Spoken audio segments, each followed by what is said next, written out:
anak-anak, tapi juga ada nilai-nilai yang baik gitu. Kak Dede, dan Kak Alisa juga nih aku lihat di Instagram suka menghabiskan waktu jalan-jalan bareng anak dan juga bareng istri ke luar negeri ya Kak. Apa emang itu udah direncanakan tiap bulannya Kak menghabiskan waktu jalan-jalan? Tiap bulan ke luar negeri. Tiap tahun. Kalau itu Ica yang punya planning sebenarnya ya. Kenapa?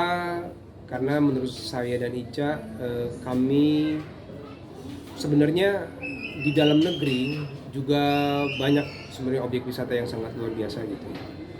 Nah, jadi intinya adalah bagaimana menghabiskan waktu bersama dengan anak. Sebenarnya nggak harus luar negeri sih. Di rumah juga bisa sebenarnya. Cuma ini kan sesuai dengan masa gitu ya, sesuai dengan mungkin ada kemampuan lebih lah di situ, alhamdulillah gitu ya. Nah, memang saat itu waktu kita juga pernah ke Labuan Bajo, kita pernah ke Bali ajak anak-anak. Nah, memang ada masa tahun ini kita ajak mereka ke Eropa. Itu pertama untuk memperkenalkan mereka juga bahwa ada negara lain selain Indonesia gitu ya. Ditambah juga Ica sama saya juga belum ada daerah yang belum pernah kita datangin di sana. Jadi kita juga sekalian jalan-jalan, dan yang paling penting adalah bagaimana menghabiskan waktu bersama dengan anak-anak. Karena waktu berangkat cuma berempat. Kita nggak bawa mbak, kita nggak bawa babysitter, nggak bawa pembantu segala macam. Jadi hanya pure berempat, ngurus makannya, kita atur jadwal keretanya, hotel, tidurnya mereka dan sebagainya, kita atur semua hanya berempat gitu. Dan alhamdulillah semuanya lancar. Kita mungkin mengalami kendala-kendala nggak sih bawa anak dua gitu Mas? Tadinya saya pikir begitu, di awal saya mikir, wah kita nggak bawa, saya bilang sama Ica, kita bawa babysitter nggak ya buat jagain gitu ya. Terus Ica bilang kalau kita bawa terus, anak kita juga nantinya nggak terbiasa buat mandiri.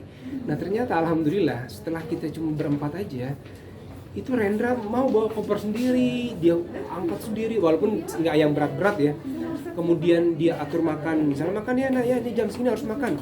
Karena jam sekian kita udah harus berangkat lagi, dia habiskan makanannya gitu. Jadi disiplinnya kita ajarkan, dia belajar buat mandiri, dan dia belajar juga melihat ada peradaban dunia lain gitu selain yang ada di sekitar rumah dia gitu kan. Dia bisa melihat ada orang yang tingginya di atas 2 meter gitu ya, yang mungkin rasnya berbeda dengan kita dan sebagainya. Jadi tapi insya Allah mudah-mudahan ke depan bisa ajak dia umroh ya, dia tanah suci dan sebagainya. Itu bagian dari impian kita. Ada pengalaman lucu nggak sih atau yang nggak terlupakan dari perjalanan berempat ini?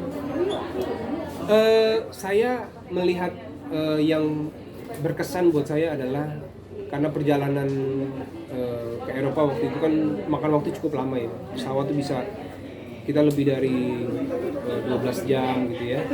Maka akhirnya punya waktu banyak ngobrol sama anak. Terutama Rendra yang sekarang umurnya sudah 7 tahun, yang sudah bisa cerita gitu sama saya. Dan saya sudah mulai bisa kasih masukan ke dia gitu. Dulu ayah waktu masih kecil begini nah. Dulu ayah waktu masih kecil tuh kalau main-main dulu nggak ada tuh gadget. Ayah dulu mainnya main tak umpet, dulu mainnya main bola di lapangan. Kalau abang sekarang pakai gadget, makanya harus seimbang. Ada gadget tapi ada juga main di luar, main di lapangan dan sebagainya. Jadi di situ saat saya bisa berbicara banyak sama anak-anak. Misalnya saat breakfast ya, sarapan di hotel gitu, itu waktunya ngobrol tuh. Jadi saya manfaatkan mereka lagi makan, saya makan sambil ngobrol. Nanti abang mau nggak nanti kalau kuliahnya di Swiss? Saya tanya gitu kan, karena hotel kita di sampingnya ada kampus tuh, ada kampus dari Swiss. Saya tanya, mau nggak bang? Emang kuliahnya harus jauh-jauh kata abang. Jadi, nah di situ bundanya cerita waktu bunda kuliah di Australia begininya. Jadi disitulah masa kita bisa cerita banyak. Mungkin anak-anak udah besar nih, masih ada sekolah lah. Ada keinginan untuk nambah momongan Nambah. perempuan Saya tanya pertanyaan atau mungkin program perempuan mungkin anak perempuan. Insya Allah ya kalau Allah kasih, alhamdulillah. Tapi kalau belum, yang ada kita syukuri ya. Tapi mungkin nggak ada program gitu ya Mas ya? Oh nggak ada program, jadi sealamiah mungkin. Insya Allah kalau diberikan alhamdulillah. Mudah-mudahan yang terbaik lah ya. Yang ada ya kita syukuri, kita jaga dengan baik. Tapi niat atau rencana ke sana ada lah ya Mas ya? Kalau keinginan sih saya inginnya memang minimal 3 sih inginnya, karena saya kan 2 bersaudara. Saya merasa kalau cuma berdua tuh sepi gitu ya. Kalau udah pada gede, kemudian apalagi saya cowok-cowok dua-duanya kan, yang ada berantem dulu waktu SD tuh waduh. Jadi kalau ada satu perempuan kayaknya tuh ada warna lain gitu. Karena kalau saya lihat ponakan yang perempuan tuh asik banget gitu. Ke ayahnya tuh kayak sayang banget ya. Ini yang perempuan tuh sama ayah kan deket banget ya. Ya insya Allah, doain aja. Tapi mungkin dari anak-anak sendiri ada mungkin nanya gitu. Sering nanya gitu. Kapan Oh iya, kita mau kalau ada mereka sih ditanya pasti pengen kapan Bunda hamil lagi gitu.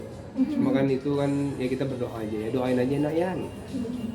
Ya. Kak Dude, udah berumah tangga selama 8 tahun nih, gimana sih caramu dan Kalisa agar hubungan tetap tetap harmonis? Jaga harmonis. keharmonisan rumah tangga. Wah harmonis ya.